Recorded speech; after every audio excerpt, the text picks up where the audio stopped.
Hello and welcome or welcome back to Language, Culture, and Dr. Lou.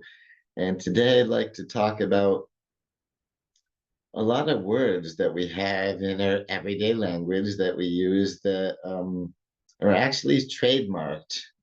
And this is funny because there's a linguistic process known as genericide or genericization, which I prefer saying genericide because it sounds more dramatic and it's easier to say.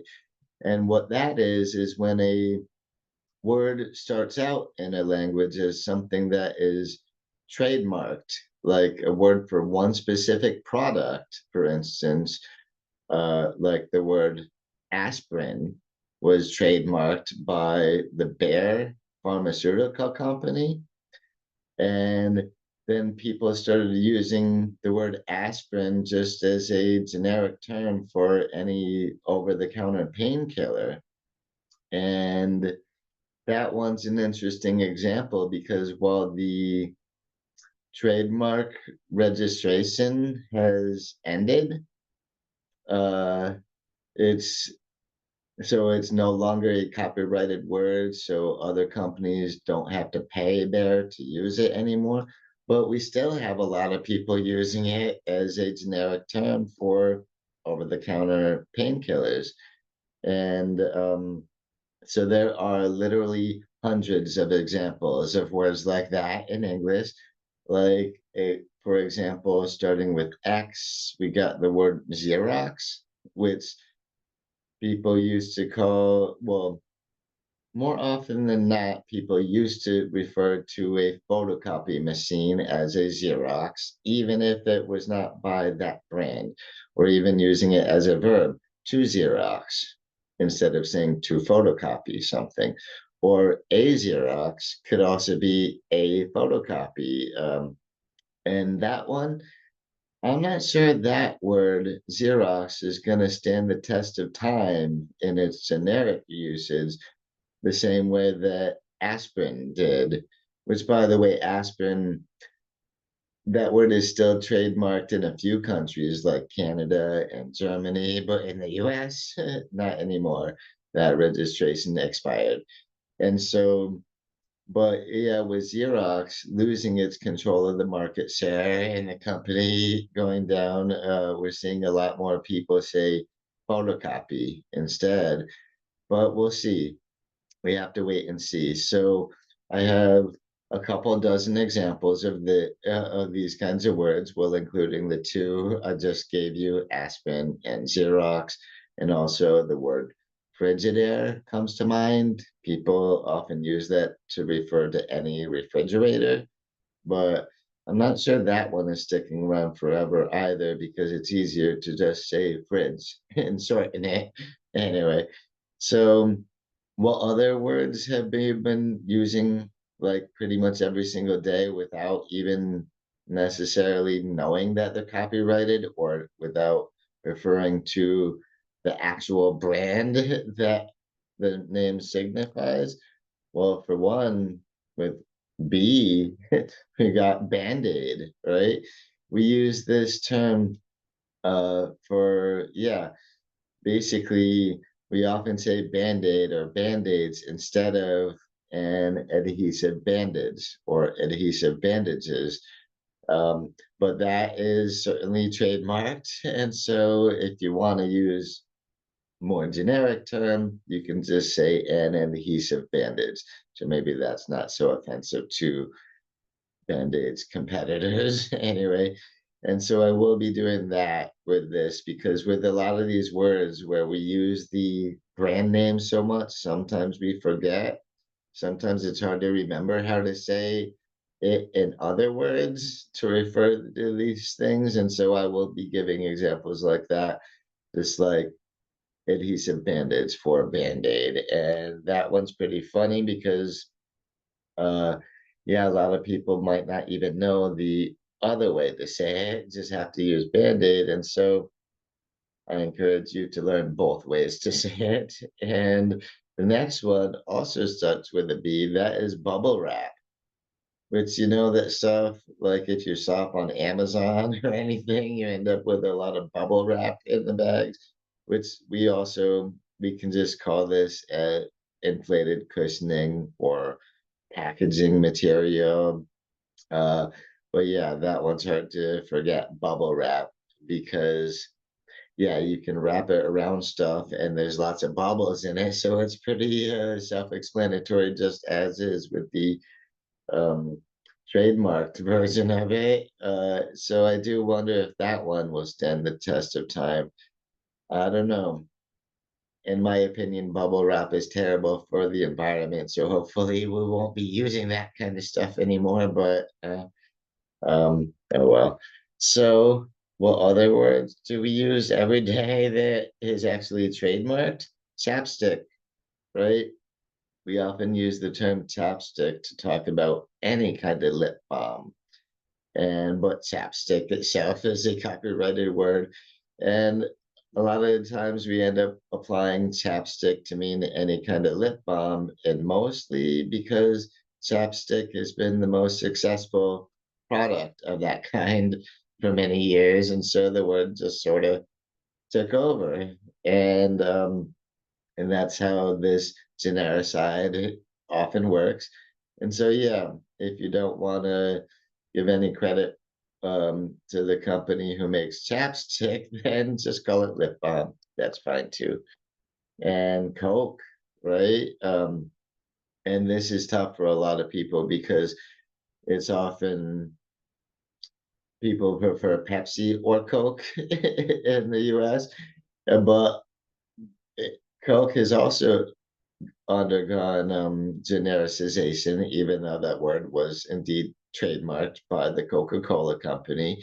And so people use it though in a more generic way to just say cola in general, which would be that same flavor of soda, or they use it for soda or pop, even for other flavors, they might call it Coke. Now there are other brands that have gotten this. I think 7 Up is one that people end up using for lots of flavors of soda. Um, quite a bit south from where I am, but anyway, yeah. So Coke too is a uh, trademarked word, even in the short form, Coke. So it doesn't have to be spelled out Coca-Cola altogether to be trademarked, although that one is too. So, and it's funny to me, I had to include soda and pop because well, half my family is from the Albany area, the other half is from the Buffalo area. So in Albany, we say soda. In Buffalo, they say pop. Anyway, so on to other words that are really taking over as the generic way to say things, even though they're trademarked. Crock-pot comes to mind, right? And that is simply called a slow cooker. If you don't want to give crock-pot brand or that particular product a special credit. But again, super popular and successful slow cooker for many years, and so crock-pot took over. So yeah, uh, slow cooker is a good way to put this, which I refer to. I use crock-pot usually. Don't bother saying slow cooker because I'm opposing that to a hot pot, which is also, a rice cooker pretty much. Anyway, so on from crock pot to duct tape. And yeah, so it turns out that duct tape is totally copyrighted because Duck is the brand name. So I guess maybe that little registered trademark sign should be going next to the duck instead of the tape part, but still, duct tape. And it's funny, I think this one will absolutely stick around as the generic uh, in the generic uses of it because saying duct tape is a lot easier than saying duct tape, right? Duct tape having those two T's, one at the end of the word, one and at the beginning of the one right after it. that's a little cumbersome. So I figure duct tape will stick around as a generic way to say that.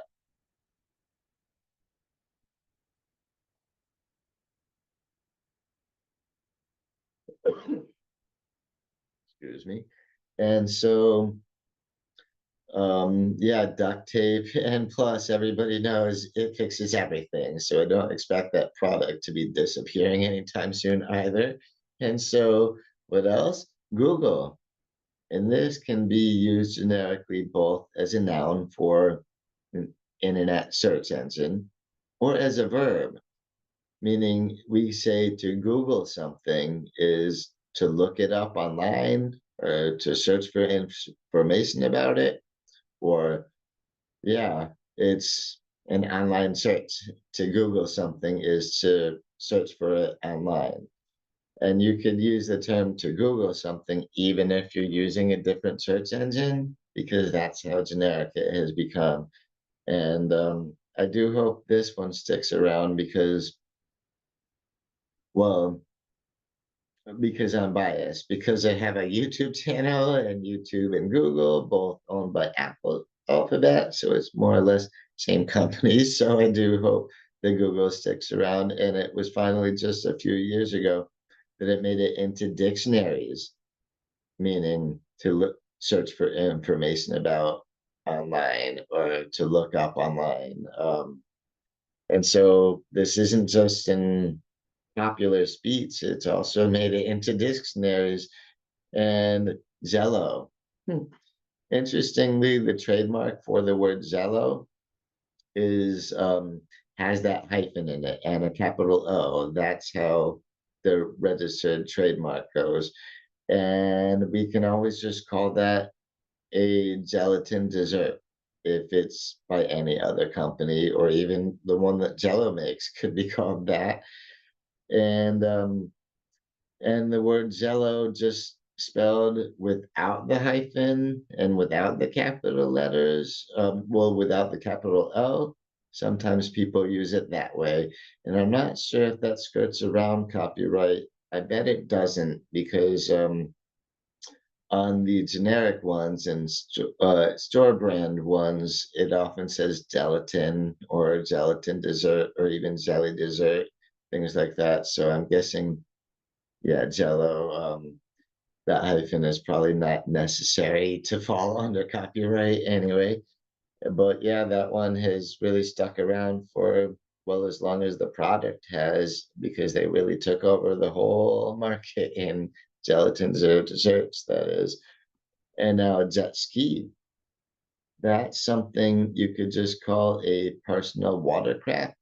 You see how they're usually little, just usually one person, maybe two. And yeah, so pretty much they are a watercraft, like a little quick little boat type thing, of course, and personal because it's just one or two people zipping around on it. So jet ski, turns out that one is also copyrighted. And having these words, having a registered trademark, it means you're fine to use it in everyday speech. Just don't use it for commercial purposes unless you're willing to pay for it, right? And so Kleenex, that to me is funny because Kleenex is a word that people use so often instead of saying a tissue or a facial tissue or anything like that.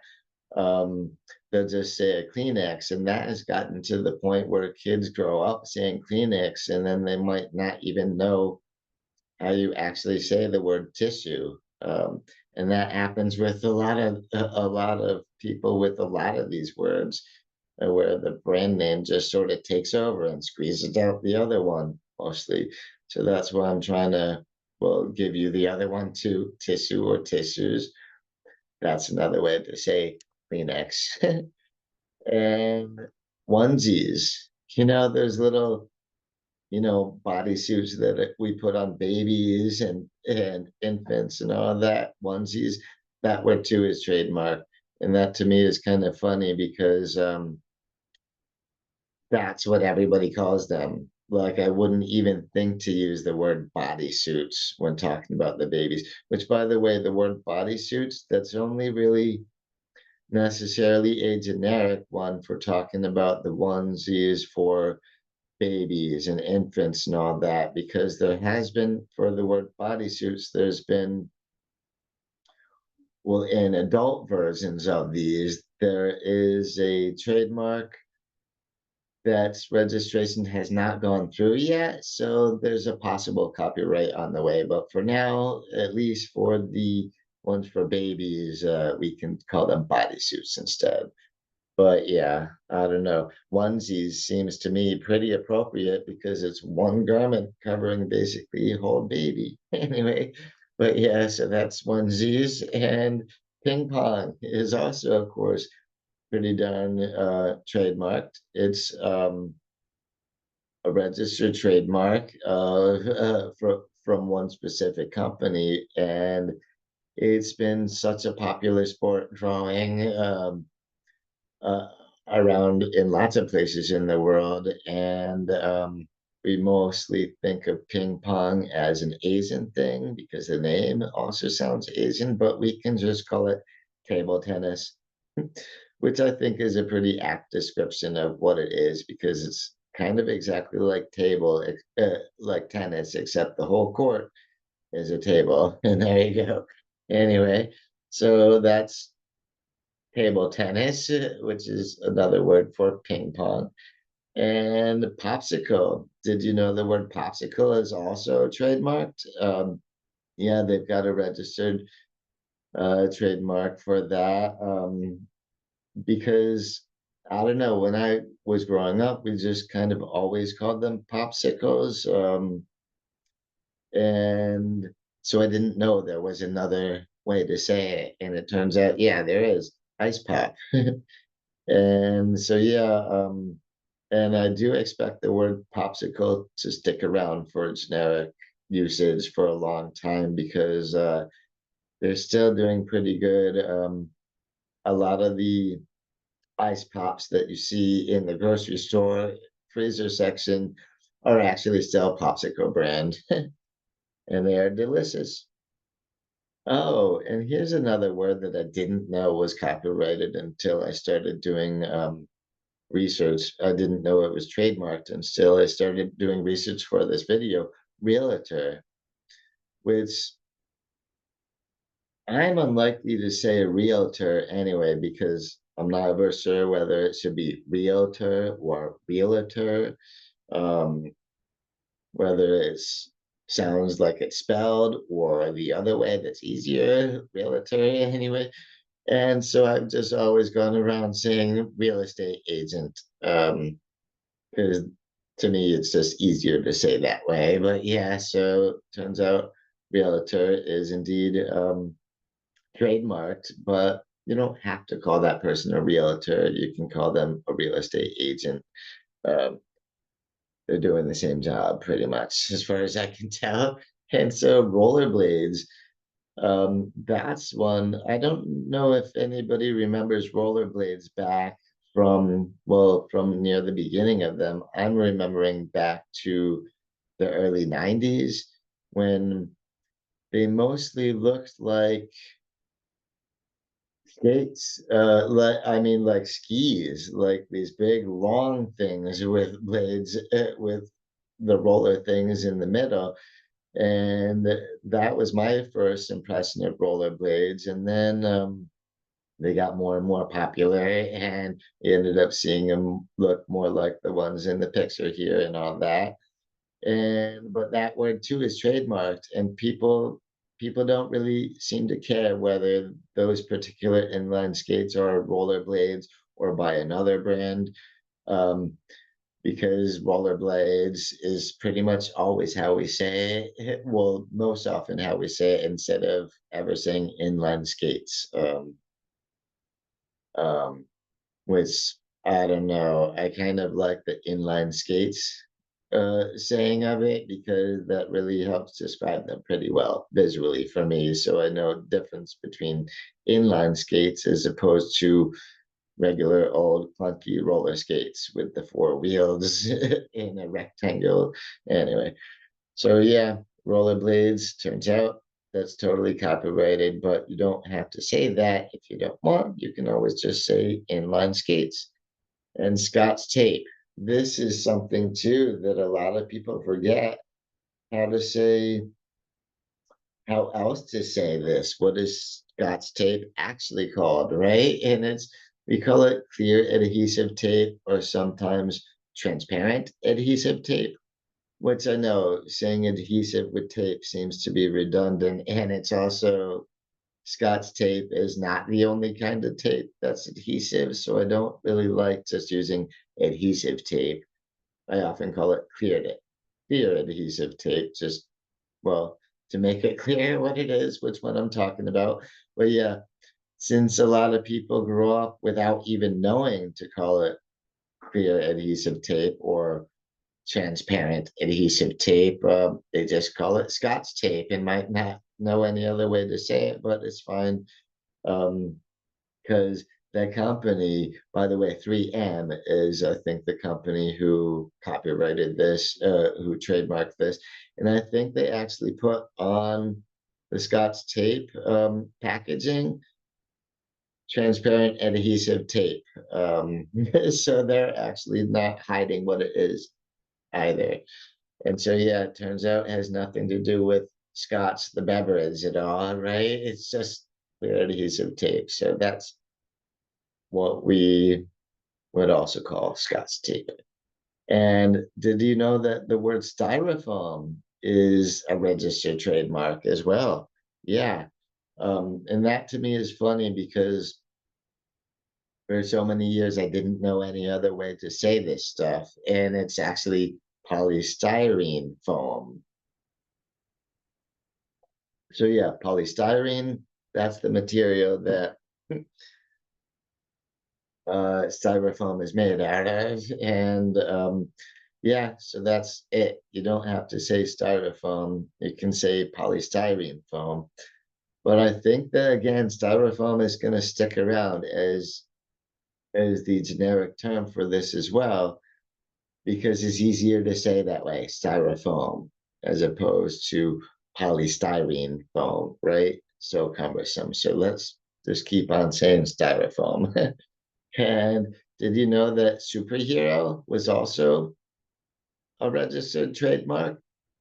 And this was, of course, um, by people producing comic books, that. And so superhero, the way it is registered is spelled out as two words with a space in between.